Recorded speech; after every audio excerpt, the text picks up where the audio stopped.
तो जनाब last topic है इस चैप्टर का, फीचर्स ऑफ DBMS जो होते हैं डाटा डिक्शनरी। डाटा के बारे में जो डाटा होता है उसको डाटा डिक्शनरी कहते हैं। जैसे कि उर्दू की डिक्शनरी में उर्दू की इन्फॉर्मेशन होती है, इंग्लिश में इंग्लिश की, और डाटा डिक्शनरी में डाटा के बारे में चंद इन्फॉर्मेशन होती हैं। दो किस्म की डिक्शनरी होती हैं, एक डाटा एडमिनिस्ट्रेटर ख़ुद बनाता है और एक बाय डिफ़ॉल्ट मौजूद होती है। तो उसमें डाटा के बारे में मालूमात होती है, जो भी आपका डाटाबेस कॉलेज यूनिवर्सिटी का डाटाबेस है। जो भी यूटिलिटीज़ मुख्तलिफ सॉफ्टवेयर प्रोग्राम्स होते हैं जो कि डेवलप करवाए जाते हैं ताकि आपके डाटाबेस को एक्सेस आसानी से मिले। प्ले स्टोर पे अपलोड कर दिए जाते हैं, वहाँ से आप डाटाबेस हमारे आसानी से एक्सेस कर सकें। जिस तरह से आजकल बोर्ड वालों ने भी बनाई हुई एप्लीकेशंस, और इसी तरह से हर एक इदारा अपनी एप्लीकेशन बना के रख लेता है ताकि लोग आसानी से डाटाबेस एक्सेस कर लें। बिजनेस बढ़ता है इससे, और क्या। क्यूरी लैंग्वेज, ये वो लैंग्वेज है जिसकी मदद से हम डेटाबेस में से डाटा एक्सट्रैक्ट करते हैं या कोई भी कम फंक्शन परफॉर्म करवाते हैं। ये डेटाबेस की अपनी लैंग्वेज है, query language, structured query language. Report generator program is use to produce an on screen printed document from database. अगर डेटाबेस में से कोई ऐसी डॉक्यूमेंट फॉर्म में इंफॉर्मेशन चाहिए जिसको प्रिंट करके किसी को रिप्रेजेंट कर सकें, तो उसको हम कहते हैं रिपोर्ट जनरेटर। ये रिपोर्ट जनरेटर को हार्डवेयर नहीं होता, सॉफ्टवेयर फॉर्म में होता है, डेटाबेस का हिस्सा होता है। सक्सेस सिक्योरिटी बहुत सख्त होती है डेटाबेस में, पासवर्ड वगैरह होते हैं, प्रिविलेजेस होती हैं। कहीं आजकल ईमेल के थ्रू आपकी सिक्योरिटी लगाई होती है, मोबाइल फ़ोन के थ्रू लगाई होती है, and lots of security walls, और उसका पास नहीं कर सकते। बैकअप एंड रिकवरी, डाटा का जो डेटाबेस है इसका बैकअप बनता रहता है साथ साथ, और अगर उस सूरत में लॉस हो जाए तो रिकवर भी हो जाता है। ठीक है। MCQs, which of the following represent a collection of concept data you described structure of database? Data model, which of the following data model is more flexible hierarchic relational model हम कहेंगे। वैसे तो ऑब्जेक्ट डाटा मॉडल ज़्यादा है, लेकिन according to book हम देखेंगे, book में मेरे ख्याल से ऑब्जेक्ट ही होगा, इसका मॉडर्न ऑब्जेक्ट है। Which of the following type of file require largest, sequential file ज़्यादा टाइम लेती है जनाब। Which of the following can be temporary file, transaction file temporary होती है, जो आप फेसबुक पे या किसी जगह अपना साइन इन होने के लिए, साइन अप होने के लिए फॉर्म फिल करते हैं, तो वो जाहिर है उस पर थोड़ी स्क्रीन पे थोड़ी देर ही रहता है ना वो इन्फॉर्मेशन, फिर तो फेसबुक के सर्वर में चली जाती है। SQL इज़ अनस्ट्रक्चर्ड, नहीं जनाब, ये स्ट्रक्चर्ड प्रोग्रामिंग है, स्ट्रक्चर्ड लैंग्वेज है। ठीक है, बी ऑप्शन इसके आंसर आगे जी, आगे जाते हैं जी। बाकी से शॉर्ट क्वेश्चन कंप्लीट हो गए। चैप्टर 2 के अंदर जो चैप्टर 1 के अंदर ना लॉन्ग क्वेश्चन कौन कौन सा है, एक मैंने आपको डिस्कस, बल्कि हमने डिटेल से डिस्कस किए थे। चैप्टर 1 में मैंने एक था टाइप्स ऑफ फाइल्स।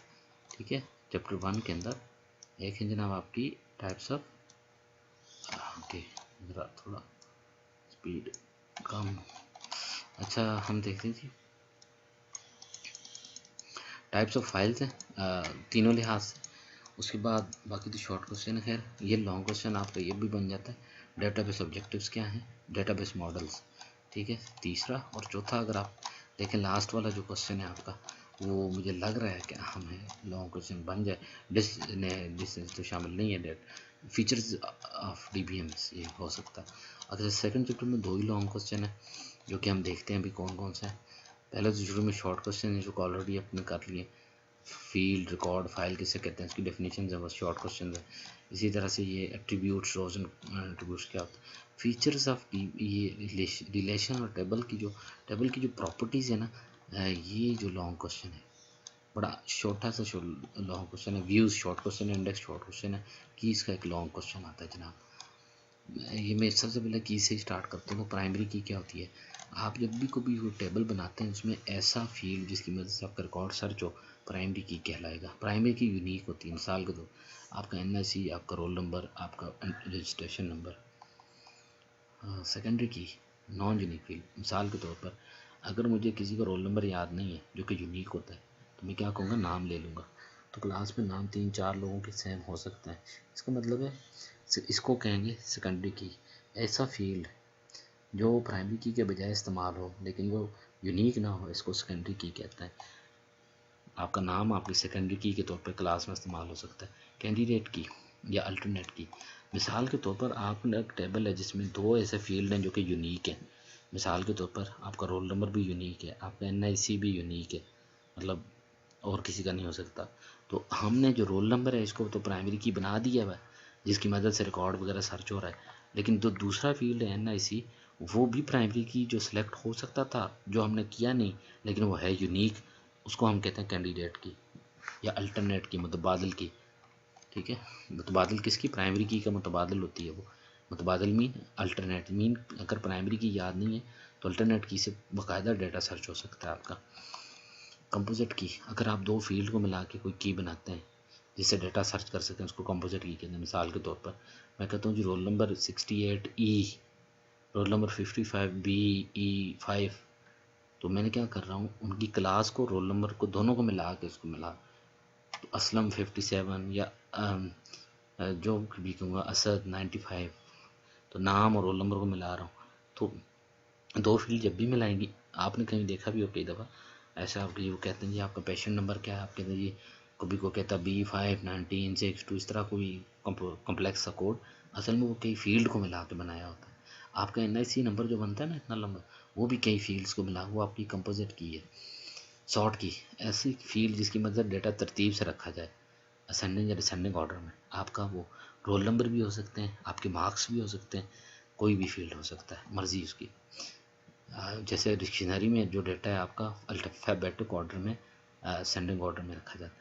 फॉरेन की क्या होती है, अगर एक टेबल की प्राइमरी की दूसरी टेबल की प्राइमरी की का हिस्सा बना दें, उसको फॉरेन की कहा जाता है। अब इसकी मिसाल मेरे पास फ़िलहाल उस तरह है नहीं, तो मिसाल के तौर पर मैं यहाँ पे पेशेंट कोड है, फ़र्ज़ कर लें इसकी जो पेशेंट है, पेशेंट की प्राइमरी की है जिससे डाटा उसका सर्च हो सकता है, पेशेंट कोड से होता है, पेशेंट कोड और पेशेंट नंबर से होता है, या पेशेंट कोड ही कर लें, पेशेंट कोड से होता है। तो अब इस पेशेंट कोड को मैंने फिजिशियन की प्राइमरी की कैसा बना दिया, दिस इज़ कॉल्ड फॉरेन की। इसकी प्राइमरी की इसकी प्राइमरी की का हिस्सा है, यानी इसकी प्राइमरी की क्या होगी, फिजिशियन की, फिर physician code plus physician name, इसकी दोनों मिला के प्राइमरी की बन रही है कंपोजिट टाइप की। लेकिन इसकी प्राइमरी की में मैंने हिस्सा किसको बना दिया है, इस पेशेंट के टेबल का एक फील्ड को, जो कि उसकी प्राइमरी की है। ठीक है, अब ये जो की है, जो इसकी पेशेंट की है, इधर आके ये फॉरेन की बन गई है क्योंकि बाहर से आई है, फॉरनर जैसे। ठीक है जी, okay, this was all about की होता क्या है, ऐसा फील्ड जिसकी मदद से डाटा वगैरह सर्च करने के लिए इस्तेमाल हो, तो उसको उसके की कहते हैं। ओके, यूज, ये वैसे टॉपिक में शामिल नहीं है। यूज़र डाटाबेस को इस्तेमाल करने वाले लोग यूज़र है। डाटा एडमिनिस्ट्रेटर, जो बंदा डाटा का रिस्पॉन्सिबल हो, डाटा लॉस ना हो, करप्ट ना हो, हैक ना हो। डेटाबेस एडमिनिस्ट्रेटर ये ओवरऑल रिस्पॉन्सिबल होता है डेटाबेस के डिज़ाइन के लिए।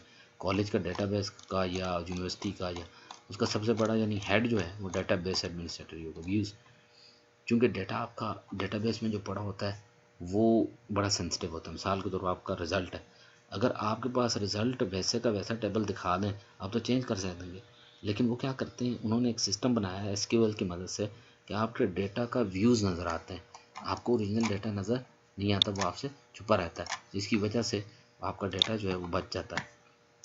व्यूज़ में जो चेंज करें वो एक्चुअल चेंजेस नहीं होती, तो व्यूज़ क्रिएट किए जाते हैं। इंडेक्सेस क्या होते हैं, वो टेबल जिसके अंदर डेटाबेस मुख्तलिफ चीज़ें स्टोर करके रखता है अपनी हेल्प के लिए, इंडेक्सेस कहलाते हैं। ठीक है जी, ये शॉर्ट क्वेश्चन है।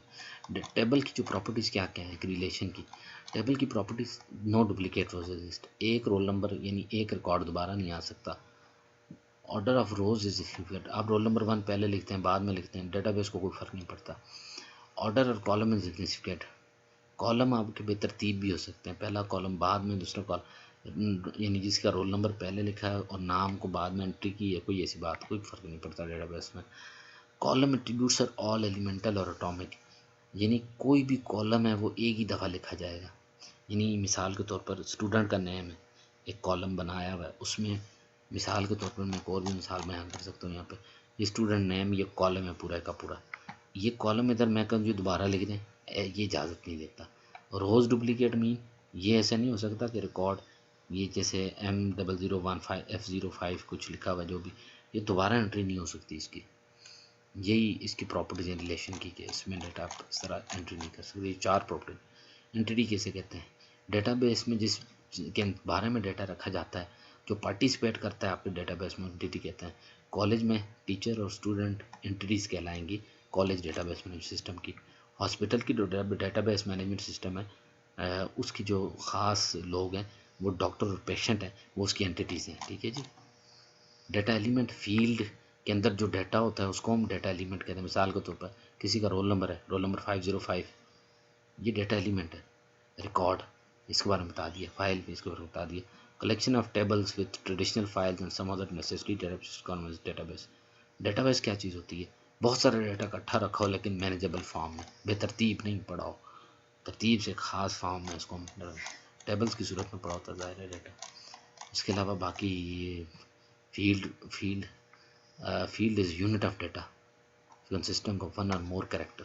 मैं इसको करता हूँ इस तरह डिफाइन कि combination of more than one character which reveal some meaning is called field. जैसे कि आपका फ़ोन नंबर है, रोल नंबर है, क्लास है, ये फील्ड है। Record, collection of field is called record, collection of records is called file. ये definition काफ़ी है इसके लिए, ठीक है। लिखते हैं फाइल मैनेजमेंट सिस्टम क्या होता है कि डेटा आपका पहले वक्त में फाइल मैनेजमेंट सिस्टम की सूरत में रखा जाता था। अब पहले फाइलों की सूरत, फाइलें बनती थी, अब वही चीज़ DBMS की सूरत में हमारे पास आ गई, रिलेशंस बन गई, ठीक है जी। This is what how. Chapter number आपका 2 भी हो गया जी ख़त्म, ठीक है। इसके बाद हम देखते हैं इसकी एक्सरसाइज में अगर कोई इससे इंपॉर्टेंट चीज़ें तो उनको ज़रा अटैम्प्ट कर लेते हैं जल्दी से। तो any question, if you have any question you can ask, personally पूछ सकते हैं, इस तरह पूछ सकते हैं। Insert command is use to insert new record. Okay. Create command is used to create a table. SQL is used for data manipulation and definition. A foreign key is found in parent table, ठीक है। A table must have a primary key. Table must have primary key option. ये मैंने सारे MCQs पढ़ दिए हैं। Chapter number 3 के अंदर ना मैं समझता हूँ कि आप सारी चीज़ें ना करें, बेसिक कर लें। एंटिटीज़ किसे कहते हैं डेटाबेस में? जैसे कि टीचर और स्टूडेंट, एरोप्लेन, ये मुख्तलिफ़ किस्म के डेटाबेस की एंटिटीज़ के नाम हैं। टीचर और स्टूडेंट ये कॉलेज की डेटाबेस, और एरोप्लेन एयरलाइन मैनेजमेंट सिस्टम की, एरोप्लेन जो है उसकी बेसिक एयरप्लेन हो जाएगा और उसमें पायलट वगैरह हो जाएंगे और एयर होस्टेस, ये हो जाएगा एयरलाइन मैनेजमेंट सिस्टम, जिसमें डेटाबेस मैनेजमेंट सिस्टम हो जाएगा। एट्रीब्यूट्स, डेटा हर एक की अपने अपने एट्रीब्यूट्स होते हैं किसी भी डेटाबेस में, किसी भी एंटिटीज़ की। मिसाल के तौर पर स्टूडेंट है, उसका अपना रोल नंबर है, अपना क्लास है, अपना सब्जेक्ट है, अपना एड्रेस है, अपना फ़ोन नंबर है, ये उसके एट्रीब्यूट्स हैं। रिलेशनशिप, डेटाबेस में दो एंटिटीज़ के दरमियान जो लिंकेज होता है उसको एंटिटी रिलेशनशिप कहते हैं। मिसाल के तौर पर टीचर और स्टूडेंट का क्या रिलेशनशिप है? टीचर टीच द स्टूडेंट, तो टीच उनका रिलेशनशिप आ गया। बुक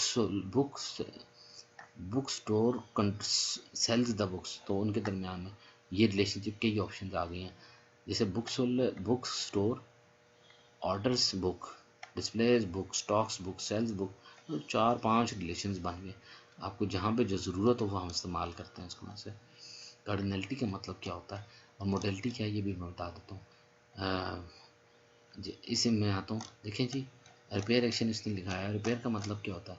अगर एक कस्टमर है किसी भी जगह पे अपनी गाड़ी मरम्मत करवाने गया है तो कितनी दफ़ा मरम्मत करवाएगा, कितनी जगह उस मतलब गाड़ी की चीज़ें ठीक करवाएगा? एक ही चीज़ ठीक करवाएगा। हो सकता है उसके टायर भी हों का मसला हो, इंजन का मसला हो, बॉडी का मसला हो, शीशे का मसला हो, वटेवर, तो इसको हम कहेंगे मैनी। ये इसकी बन जाती है कार्डिनलिटी। और अगर एक गाड़ी के कई काम करवा रहा है, एक रिपेयर एक्शन है, एक बंदा आया है, उसने फ़र्ज़ कर लें एक दरवाज़ा ठीक किया, तो वो कितने कस्टमर्स के लिए होगा? एक दरवाज़ा तो एक ही कस्टमर के लिए होगा। मीन एक काम जो है एक कस्टमर के लिए होगा, तो इधर इसको इस तरह बंद एक लाइन लगाई जाती है। इसी तरह से कम कितने के लिए होगा? एक के लिए। ज़्यादा से ज़्यादा कई के लिए और कम से कम। ये इसको ज़्यादा डिटेल में मेरा ख्याल है जाने की ज़रूरत नहीं, इसको चूँकि फिजिकल चीज़ें मैंने करवाई भी हुई हैं जिनको उस तरह से कर लें। बाहर इसमें एक लॉन्ग क्वेश्चन है वो बहुत इंपॉर्टेंट मैं करता हूँ कि डेटाबेस मैनेजमेंट से जब आप बना लेते हैं ना तो उसमें सबसे इंपॉर्टेंट चीज़ क्या होती है? डेटा को रखेंगे कैसे? तो एक सेंट्रलाइज तरीका है कि आप डेटा मरकज़ में रख लें, सारे लोग उसको एक्सेस कर लेंगे।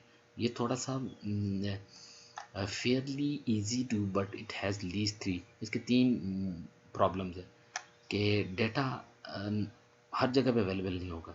अगर आपने डेटा मरकज़ में रख दिया ना तो ऐसे इलाके जहाँ पे इंटरनेट वगैरह की सहूलत है वहाँ कैसे डेटा मिलेगा? वो डेटा कम्युनिकेशन कॉस्ट में भी हाई, कि डेटा का आपको पहुँचाना मुश्किल हो जाएगा लोगों तक, ठीक है। अगर आपने सेंटर में रखा हुआ है मरकज़ में, डेटा सिस्टम फेल्स टोटली। अच्छा, अगर फर्स्ट के मरकज़ में डेटा रखा हुआ था तो वो अगर फेल हो जाए, कोई करप्ट हो जाए, कोई हमला हो जाए उस पर, कोई किसी किस्म का हैकर्स का अटैक हो जाए, तो उसको हम क्या कहेंगे कि वो अगर बंद हो जाए सिस्टम पर, पार्टीशन डेटा के दो हिस्से कर देते हैं, हर एक को उसकी लोकल साइट के करीब रखते थे, उसको पार्टीशन सिस्टम कहते हैं। रेप्लिकेटेड में डाटा की कॉपीज़ बना देते हैं और दो जगह पे रख देते हैं, ये भी ठीक है, लेकिन इसको मैनेज करना मुश्किल हो जाता है रेप्लिकेटेड में। हाइब्रिड में दो हिस्से बनाते हैं डेटाबेस के, क्रिटिकल नॉन क्रिटिकल। क्रिटिकल वो जो बहुत अहम डेटा होता है उसको दो लोकेशंस पे रखा जाता है, मल्टीपल साइट, 2 या 3 या 4 जितना मर्जी है उसका बजट हो रखते हैं। लेकिन जो नॉन क्रिटिकल, जो गैर अहम डेटा है, ज़्यादा अहम नहीं है, तो उसको एक साइट पे ही रख देंगे, एक जगह पे ही रखेंगे, ज़्यादा कॉपीज़ नहीं बनाएंगे, तो इससे बचत भी हो जाएगी और आपका क्रिटिकल डेटा भी महफूज रहेगा। फाइल को ऑर्गेनाइज, फाइल ऑर्गेनाइजमेंट डेटा अगर आपने रखना है तो उसको इस तरीके से रखें फास्ट एक्सेस हो सके, हाई थ्रूपुट हो जाए, डेटा बहुत ज़्यादा जल्दी मिले, एफिशिएंट ट्रांजैक्शन हो, प्रोसेसिंग की मतलब प्रोसेसिंग तेज़ हो उसकी, जैसे कि एटीएम से आप जल्दी पैसे निकलवा सकें। Efficient use of storage, storage ज़ाया ना करें, protection from failure, data loss ना हो, मिनिमाइज नीड, डेटा को बार बार आपको नहीं अरेंज करके रखना पड़े। एटीएम बड़ी ज़बरदस्त मिसाल है इसकी, हम पैसे निकलवा देते हैं तो एटीएम का जो सिस्टम है, ये हमारा डीबीएम, वो खुद ही चीज़ों को अपडेट कर देता है, हमें नहीं बताना पड़ता, बल्कि हमें वो रसीद भी दे देता है साथ कि आपके किस तरह से अमाउंट में कितने अमाउंट आपके अकाउंट में रहेंगे। अकोमोडेशन ग्रोथ, जब डेटाबेस में सिस्टम बढ़ता जाए तो डेटाबेस की खसूसियत होती है, उसमें फ़र्क नहीं पड़ता। सिक्योरिटी फ्रॉम अनऑथराइजेशन, इनमें वही बंदे एक्सेस कर सकते हैं डेटाबेस को, या आपकी फाइल ऑर्गेनाइजेशन इस तरह से होनी चाहिए वही लोग एक्सेस कर सकें कि जिन जो जो सिक्योरिटी जिनको ऑथराइज़ किया हो, हर एक ना आ सके। इंडेक्स के बारे में मैंने बता दिया। इंटेग्रिटी कांस्टेंट, डेटा को करेक्ट देखने के लिए जो रूल्स अप्लाई करते हैं कि डेटा करेक्ट हो, पहली चीज़ जो होती है पासवर्ड वगैरह लगा देते हैं हम, और बहुत सारी और भी इम्प्लीकेशन होती हैं, तो उसको हम कहते हैं डेटा इंटेग्रिटी कॉन्स्टेंट्स, या इंटेग्रिटी कॉन्स्टेंट्स कहते हैं। डेटा को करेक्ट रखने के लिए जो कमाम किए जाते हैं इंटेग्रिटी कॉन्स्टेंट्स या उसूल कहलाया जाता है। ठीक है जी। So this is was all about chapter number 3। उसको हम एक्सरसाइज में देख लेते हैं। मुझे फॉलोइंग की डज नॉट होल्ड यूनिक, कौन सी की यूनिक नहीं होती? जनाब ये जो सेकेंडरी की है ना, ये यूनिक नहीं होती, प्राइमरी और कैंडिडेट दोनों यूनिक होती हैं, फॉरेन भी यूनिक होती है। एंटिटी रिलेटेड टू इटसेल्फ, इसको कहते हैं रिकर्सिव रिलेशनशिप, आपस में ये रिलेशनशिप बन जाए एंटिटी का। मिसाल के तौर पर डॉक्टर ट्रीट्स डॉक्टर, ये रिकर्सिव रिलेशन है। Database development process involve mapping of conceptual model into physical model, ज़ाहिर है इम्प्लीमेंटेशन मॉडल, सॉरी, ज़ाहिर है डेटा हम जब उसकी पिक्चर और पिक्टोरियल रिप्रेजेंटेशन बना दी है, ईआर डायग्राम ऐसा समझ लें जैसे घर का नक्शा होता है ना, ईआरडी डायग्राम जो है ये आपके डेटाबेस का एक नक्शा है, तो वो इम्प्लीमेंटेशन मॉडल में ज़ाहिर है उस नक्शा ही तो नहीं छोड़ा जाता, उसको फिजिकल में भी ढाला जाता है, उसको इम्प्लीमेंटेशन मॉडल कहते हैं। ईआर मॉडल क्या होता है? ईआर मॉडल में दो एंटिटीज़ का रिलेशनशिप एक लाइन की सूरत में दिखाया जाता है। अब मैंने उधर लिखा भी था आपको, जैसे यूटिलिटी मैंने बताया था, बुक स्टोर और बुक के दरमियान जो रिलेशनशिप। तो hybrid distribution which kind of fragments are stored on one side, कौन सा डेटा एक ही जगह पे स्टोर किया जाता है? तो नॉन क्रिटिकल जो फ्रेगमेंटेड है ना डेटा, जब मैंने डेटा स्टोरेज आपको बताया था, तो एक ही जगह पे कौन सा डेटा, नॉन क्रिटिकल डेटा, गैर अहम डेटा एक जगह पे स्टोर किया जाता है। अच्छा, इधर एक बहुत अहम बात ही मैं करना चाहता था कि इसका जो क्वेश्चन कैसे आएगा, ये जो 4 मिनट के, इसका डेटा डिस्ट्रीब्यूशन स्ट्रेटजीज, याद रखिएगा। डेटा डिस्ट्रीब्यूशन स्ट्रेटजी का लॉन्ग क्वेश्चन है, इसकी 4 हेडिंग्स, एक डेफिनेशन, इसके 2 मार्क्स इसके होते हैं, और 2-2 मार्क्स, बल्कि टोटल 2 4 और 2 6 2 8 मार्क्स का क्वेश्चन होता है। That was all about A database. भाईजान अब मैं बताता हूँ आपको, आप अगर पहले 3 चैप्टर जो मैंने अभी आपको बता चुका हूँ मेरे लेक्चर्स में, वही तैयार कर लें, आपका 100% पेपर अटैम्प्ट हो जाएगा डेटाबेस वाला हिस्सा। इसका सेक्शन ए बनता है जिसमें 9 में से 6 क्वेश्चन करने होते हैं शॉर्ट, डेफिनेटली अटैम्प्ट हो जाते हैं अगर आपने पहले 3 चैप्टर तैयार किए। और लॉन्ग क्वेश्चन भी आपका, कुछ स्टूडेंट्स पूछते हैं सर 5वें चैप्टर छठे में से लॉन्ग आएगा तो क्या है, आपका पहला दूसरा अगर चैप्टर तैयार है, जो मैंने लॉन्ग क्वेश्चन आपको मेंशन किए ये तैयार है, तो why you are very about that, आपको प्रॉब्लम कोई नहीं होनी चाहिए, आप बस फोकस करें और चीज़ें तैयार करें, अपना दिमाग न खाएं। दूसरी चीज़ें पूछते हैं पैटर्न क्या है, वट एवर, आपको जो कुछ तैयार करवा दिया गया, पढ़ा दिया गया, आप उसको तैयार करके रेडी हो करें, और इंशाल्लाह पैटर्न भी आपके सामने वही है जो मैंने बता दिया आपको। Pattern is same as it was previously, इसमें कोई चेंज नहीं है, सिलेबस चेंज है आपका, जो कि थोड़ी बहुत चीज़ें कट की हैं हमने खुद ही स्किप कर दी हुई है, जो अगर लेक्चर में नहीं है it means those are not included. बहुत बहुत शुक्रिया, wish you all the best. तैयारी आपने कैसे करनी है, पहले आप एमसीक्यूज तैयार कर लें, पूरी बुक के एमसीक्यूज पूरी बुक की एक्सरसाइज के एमसीक्यूज तैयार करने हैं, उसमें कोई चॉइस नहीं है, पूरे के पूरे 15 नंबर हैं उसके। उसके बाद आप करें शॉर्ट क्वेश्चन, पहले चैप्टर से शुरू करें, जो मैंने मेंशन किए, पहला दूसरा तीसरा, ठीक है, 8वां 9वां 10वां 11वां 12वां और 13वां, इनके शॉर्ट क्वेश्चंस कर लें। लॉन्ग क्वेश्चन किसी से करने हैं, पहला दूसरा तीसरा, इसके मेंशन है लॉन्ग क्वेश्चन, मैंने बता दिया आपको, और 8वां 9वां और 11वां, इनके लॉन्ग क्वेश्चंस करते हैं। और 12वें में से भी 12वें से फॉर लूप अगर कर वाइल लूप कर लें तो एक किस्म की तैयारी हो जाएगी आपकी अच्छी। वैसे तो ये आपके 7 चैप्टर्स आपके हो जाएंगे लॉन्ग क्वेश्चंस के लिए। शॉर्ट क्वेश्चन भी बता दिया मैंने, लॉन्ग क्वेश्चन के भी बता दिया।